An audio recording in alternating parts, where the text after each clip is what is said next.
Welcome to BPSC maker. दोस्तों आज है 12 फरवरी 2022 और 12 फरवरी 2022 से संबंधित बिहार करंट अफेयर्स और साथ ही राष्ट्रीय और अंतर्राष्ट्रीय घटनाओं से करंट अफेयर्स के जितने भी प्रश्न बनेंगे उन सभी प्रश्नों को विश्लेषण सहित मैं आपको इस वीडियो में बताऊंगा। ध्यान दीजिएगा, ये बिहार में आयोजित होने वाले सभी प्रतियोगी परीक्षा के दृष्टिकोण से आपके लिए महत्वपूर्ण है। चलते यहाँ पर आज की इस वीडियो के पहले प्रश्न पे, लेकिन उससे पहले जो पिछले वीडियो मैंने आपसे प्रश्न पूछा था उसे देख लेते हैं। तो पिछले वीडियो का हमारा प्रश्न था कि बिहार के किस जिला में अंकुरवाट मंदिर से 200 फीट ऊंचा विराट रामायण मंदिर का निर्माण किया जा रहा है। कंप्लीट जानकारी मैंने आपको दिया था और आपको बताया था इसका राइट आंसर होगा पूर्वी चंपारण, यानी कि ऑप्शन नंबर ए यहाँ पर हमारा इस प्रश्न का सही उत्तर था। ध्यान दीजिएगा, जो लोग बिहार में आयोजित होने वाले किसी भी प्रतियोगी परीक्षा की तैयारी में लगे हैं तो आप हमारे इस पीडीएफ को जरूर डाउनलोड करें। ये बिहार स्पेशल का पीडीएफ है, इसमें 1000 से अधिक प्रश्नों का संग्रह है जो कि आपके सभी एग्जाम के लिए बहुत ज़्यादा महत्वपूर्ण है। यहाँ पर सभी प्रश्नों का समग्र विश्लेषण है, इसका लिंक इस वीडियो के डिस्क्रिप्शन में है, आप वहाँ पर जाकर के इस पीडीएफ फाइल को प्राप्त कर सकते हैं। वीडियो स्टार्ट करने से पहले बता दूं कि जनवरी 2022 मंथ से संबंधित जितने भी बिहार करंट अफेयर्स के प्रश्न बने हैं वन लाइनर फॉर्मेट में इस वीडियो को चैनल पर अपलोड किया गया है। आप इस वीडियो को चैनल पर जाकर देख सकते हैं और यहाँ पर ऊपर आई बटन पे भी इसका लिंक आ रहा होगा, वहां पर भी क्लिक करके इस वीडियो को आप देख सकते हैं।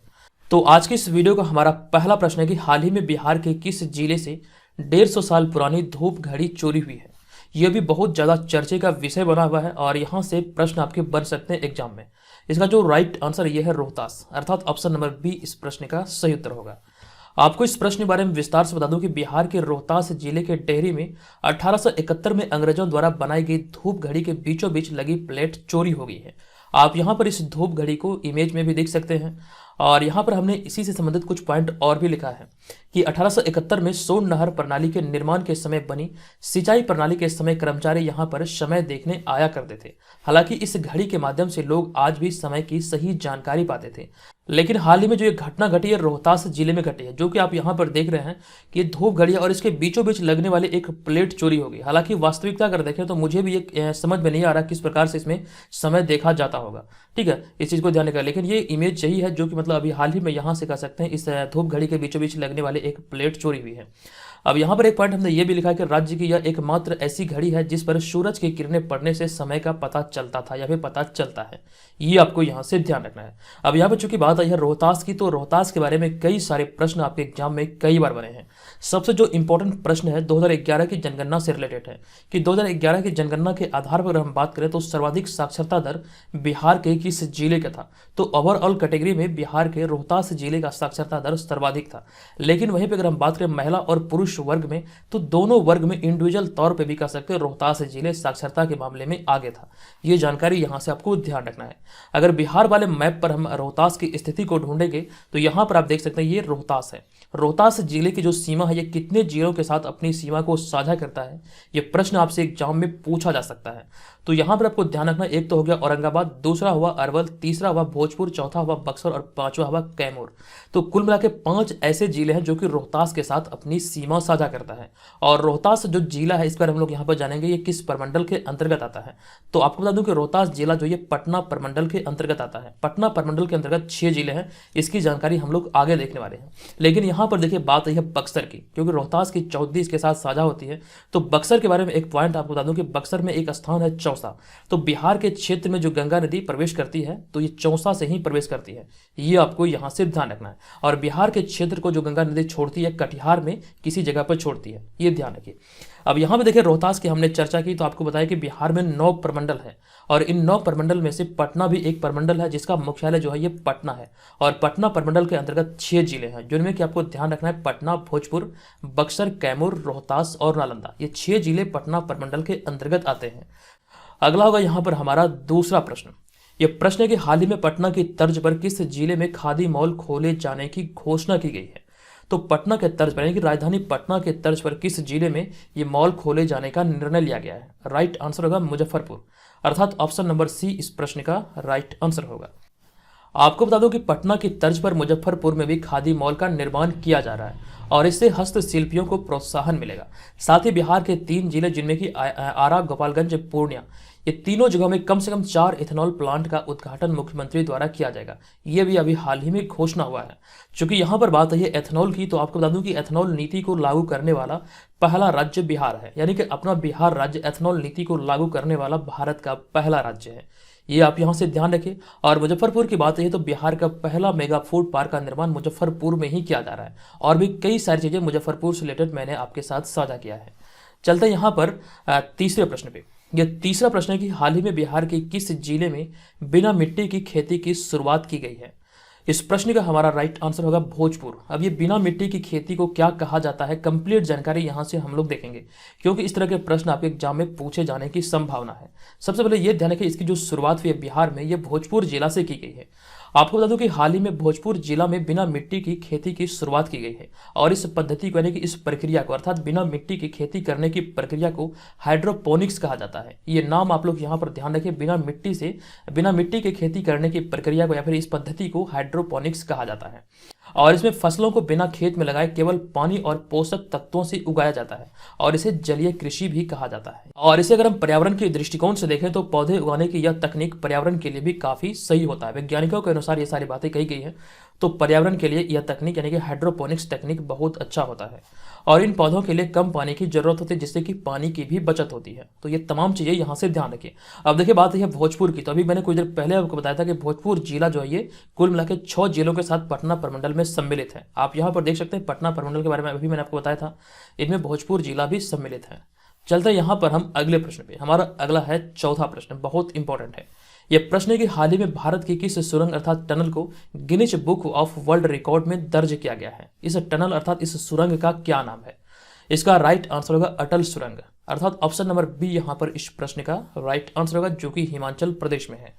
आपको विस्तार से बता दूं कि हाल ही में रोहतांग हिमाचल प्रदेश में समुद्र तल से 10,044 फुट की ऊंचाई वाले अटल सुरंग को Guinness book of world record में दर्ज किया गया है। ये ध्यान रखिए। और इस सुरंग की अगर हम लंबाई की बात करें तो तकरीबन 9 किलोमीटर इसकी लंबाई है, अर्थात कह सकते हैं यहाँ पर एग्जैक्ट डाटा याद रखिए 9.02 किलोमीटर इस सुरंग की लंबाई है। इस सुरंग को रोहतांग सुरंग के भी नाम से जाना जाता है और यह दुनिया की सबसे लंबी सुरंग है। इस सुरंग के अगर हम निर्माण कार्य की बात करें तो यहाँ पर हमने कुछ पॉइंट इससे संबंधित ऐड किया है कि अटल बिहारी वाजपेयी ने इसकी आधारशिला 26 मई 2002 को रखी थी। अटल बिहारी वाजपेयी जब प्रधानमंत्री थे, यानी कि तत्कालीन प्रधानमंत्री अटल बिहारी वाजपेयी ने इस सुरंग की आधारशिला 26 मई 2002 को रखी थी। और इसका उद्घाटन 3 अक्टूबर 2020 को नरेंद्र मोदी द्वारा किया गया। और उन्होंने पूर्व पीएम अर्थात पूर्व प्रधानमंत्री अटल बिहारी वाजपेयी के सम्मान में इस सुरंग का नाम उनके नाम पर रखा। आपको ध्यान रखना 3 अक्टूबर 2020 को इस सुरंग का उद्घाटन हुआ था। उद्घाटन के साथ ही अटल बिहारी वाजपेयी के सम्मान में नरेंद्र मोदी ने इस सुरंग का नाम दिया था अटल सुरंग। तो आपको ध्यान रखना इस सुरंग को अटल सुरंग या फिर रोहतांग सुरंग भी कहा जाता है। अब यहां पर हम चलेंगे अगले 5वें प्रश्न पे। ये 5वां प्रश्न है कि हाल ही में कैबिनेट की नियुक्ति समिति ने किसे कृषि सचिव के रूप में नियुक्त किया है। इस प्रश्न का हमारा राइट आंसर है ऑप्शन नंबर बी, यानी कि मनोज आहूजा। आपको विस्तार से इस प्रश्न के बारे में बता दूं कि हाल ही में 8 फरवरी 2022 को कैबिनेट की नियुक्ति समिति के एक निर्णय के अनुसार मनोज आहूजा कृषि सचिव के रूप में कार्यभार संभालेंगे। हालांकि वह वर्तमान में केंद्रीय माध्यमिक शिक्षा बोर्ड अर्थात सीबीएसई के अध्यक्ष के रूप में कार्यरत है। आप यहां पर इनको इस इमेज में भी देख सकते हैं। आपको यहां पर यह ध्यान रखना, इनका नाम है मनोज आहूजा, जो कि हाल ही में कृषि सचिव के रूप में नियुक्त किए गए हैं। यहां पर हमारा देखिए अगला पॉइंट है कि हाल ही में राजेंद्र कुमार झा को बरौनी रिफाइनरी का कार्यपालक निदेशक बनाया गया है। और आपको ये ध्यान रखना, बरौनी की बात हुई तो बिहार का पहला तेल शोधक कारखाना बेगूसराय के बरौनी में है, जो कि सोवियत संघ की मदद से 49.40 करोड़ रुपए की लागत से 1964 में स्थापित किया गया था। यानी कि बरौनी तेल शोधक कारखाना का जो स्थापना हुआ था ये सोवियत संघ की मदद से 1964 में किया गया था। और इसमें जो लागत आई थी तकरीबन कह सकते हैं 50 करोड़ की लागत आई थी। ये सारे पॉइंट आपके लिए बहुत ज्यादा इंपॉर्टेंट है। ये आपके आगामी सभी प्रतियोगी परीक्षा में आपके पूछे जाने की संभावना है। यहाँ से डेली बेसिस पे आप लोग करंट अफेयर्स के वीडियो को फॉलो कीजिए। आपको दोबारा कहीं से भी किसी भी करंट अफेयर्स को पढ़ने की आवश्यकता नहीं है।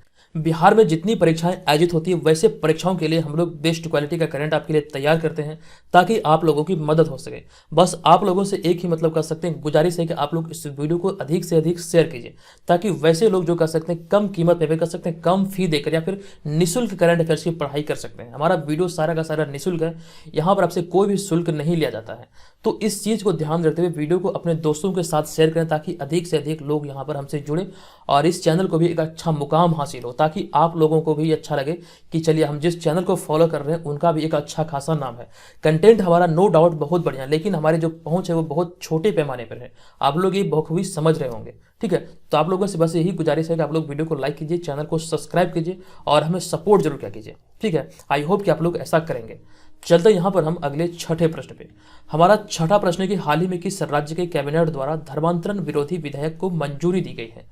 इस प्रश्न का हमारा राइट आंसर है ऑप्शन नंबर ए यानी कि हरियाणा। आपको बता दूं कि हरियाणा मंत्रिमंडल ने 8 फरवरी 2022 को धर्मांतरण पर रोक लगाने के उद्देश्य हरियाणा गैर कानूनी धर्मांतरण निषेध विधेयक 2022 को मंजूरी दे दी है। आपको ध्यान रखना, ऐसा करने वाला कह सकते हैं भारत का पहला राज्य बना है हरियाणा। तो ऑप्शन नंबर ए यहाँ पर इस प्रश्न का राइट आंसर होगा। अब यहाँ पर कुछ चीजें जो इसके अंतर्गत सम्मिलित है वो चीजों को यहाँ पर हमने डिटेल में लिखा है। तो यह उन धर्मांतरणों पर रोक लगाता है जो कि गलत बयानी या फिर बल, अनुचित नहीं बल्कि अनुचित प्रभाव, जबरदस्ती, लोभ या फिर किसी कपटपूर्ण तरीके से शादी के लिए प्रभावित करते हैं। तो इन्हीं सारी चीजों के लिए अभी हाल ही में कह सकते हैं धर्मांतरण विरोधी विधेयक को मंजूरी दिया गया है। अब यहाँ पर देखिए हरियाणा की बात है, यह तो भारत की पहली एयर टैक्सी सेवा की शुरुआत चंडीगढ़ से हिसार हवाई अड्डे हरियाणा के बीच की गई। तो ये भी यहाँ से ध्यान रखिए। अगला होगा हमारा 7वां प्रश्न। यह प्रश्न है कि हाल ही में कर्मचारी चयन आयोग अर्थात एसएससी का अध्यक्ष किसे नियुक्त किया गया है। इंपॉर्टेंट प्रश्न है, इसका सही उत्तर होगा हमारा ऑप्शन नंबर डी यानी कि एस किशोर। आपको डिटेल में इस प्रश्न के बारे में बता दूं कि 8 फरवरी 2022 को कैबिनेट की नियुक्ति समिति ने एस किशोर को कर्मचारी चयन आयोग अर्थात एसएससी के अध्यक्ष के रूप में नियुक्त किया है या फिर नियुक्त किया गया है। हालांकि वह वर्तमान में वाणिज्य विभाग, वाणिज्य और उद्योग मंत्रालय के विशेष सचिव के पद पर कार्यरत है। एस किशोर 1989 बैच के पश्चिम बंगाल कैडर के आईएएस अधिकारी है। तो ये सारी जानकारी यहाँ से एस किशोर से रिलेटेड याद रखिए, जो कि अभी हाल ही में कर्मचारी चयन आयोग अर्थात एसएससी के अध्यक्ष के रूप में नियुक्त किए गए हैं। अब यहाँ पर देखिए हमने पहले पॉइंट में गिरीश चंद्र मुर्मू लिखा है। तो गिरीश चंद्र मुर्मू की अगर हम बात करें तो श्री गिरीश चंद्र मुर्मू ने 8 अगस्त 2020 को भारत के नियंत्रक एवं महालेखा परीक्षक के रूप में कार्यभार संभाला था और इससे पूर्व वे जम्मू एवं कश्मीर राज्य संघ क्षेत्र के पहले उपराज्यपाल भी थे। तो ये भी यहाँ से ध्यान रखिएगा, ये दूसरा पॉइंट बहुत ज्यादा इंपॉर्टेंट है। चलते हैं अगले 8वें प्रश्न पे। ये 8वां प्रश्न है कि हाल ही में सिंगल विंडो सिस्टम के साथ एकीकृत होने वाला पहला केंद्र शासित प्रदेश कौन बना है। इस प्रश्न का हमारा राइट आंसर है ऑप्शन नंबर बी अर्थात जम्मू कश्मीर।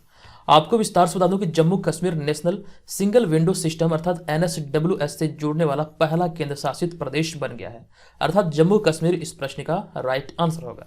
आपको बता दूं कि यह जम्मू कश्मीर में ईज ऑफ डूइंग बिजनेस में एक बड़ी बढ़त है और जम्मू कश्मीर के उपराज्यपाल श्री मनोज सिन्हा ने इसका शुभारंभ किया है। ये आप यहां से ध्यान रखिए।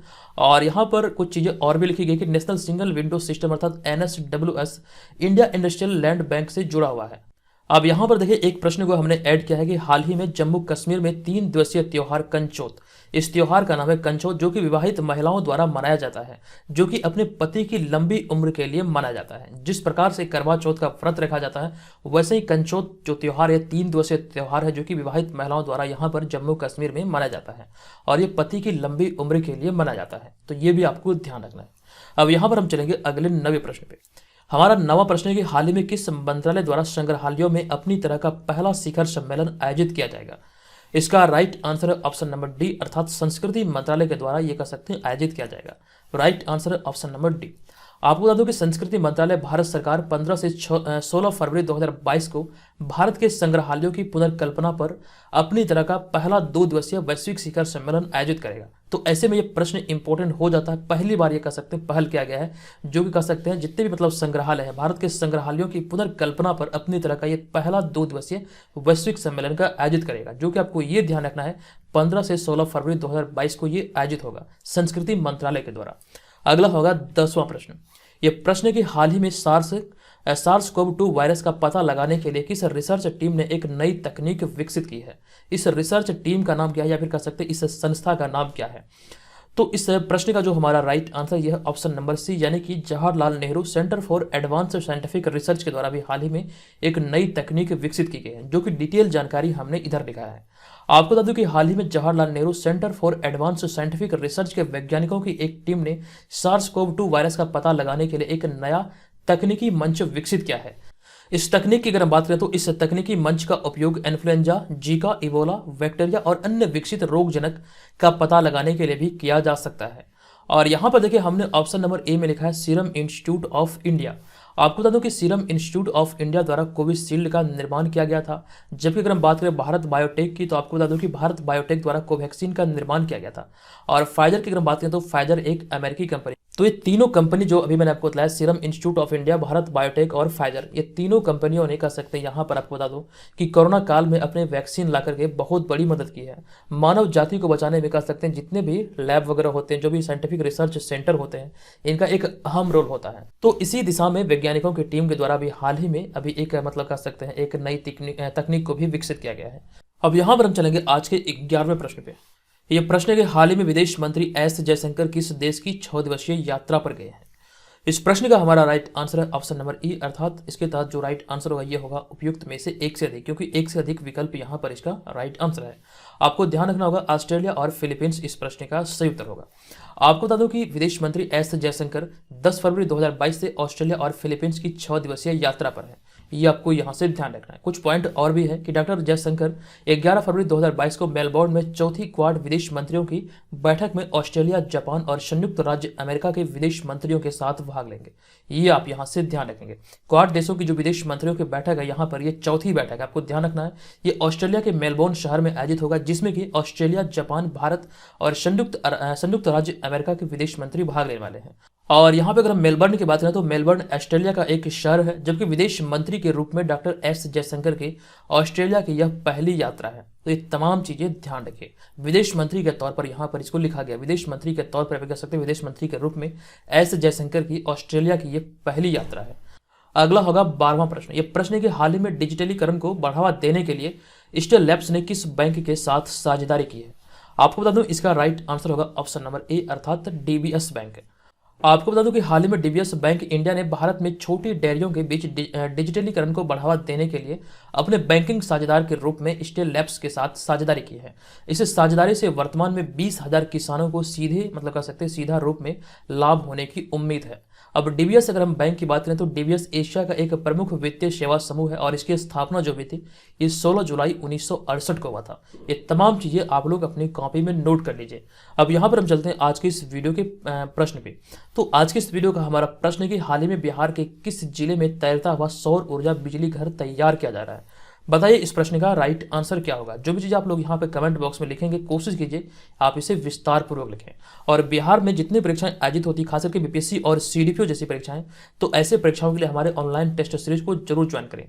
ऑनलाइन टेस्ट सीरीज को ज्वाइन करने से आपको फायदा ये होगा कि जो भी यहाँ पर आप टेस्ट में पार्टिसिपेट करेंगे, इसके माध्यम से अपनी तैयारी का सही तरीके से आंकलन कर पाएंगे। आगामी एग्जाम को देखते हुए आपकी तैयारी किस स्तर की है। 50 प्रैक्टिस सेट का कह सकते हैं सीरीज है, जिसमें अगर आप पार्टिसिपेट करते हैं तो आपके लिए कहीं ना कहीं बहुत ज़्यादा मददगार होगा।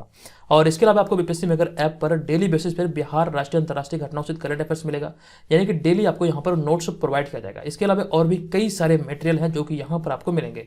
ऑलरेडी बहुत सारे लोग इसे ज्वाइन कर चुके हैं। अगर आप यहाँ पर कर सकते हैं 67वीं या फिर 68वीं बीपीएससी या फिर बिहार में किसी भी प्रतियोगी परीक्षा की तैयारी में लगे हैं तो बीपीएससी मेकर ऐप को जरूर डाउनलोड करें।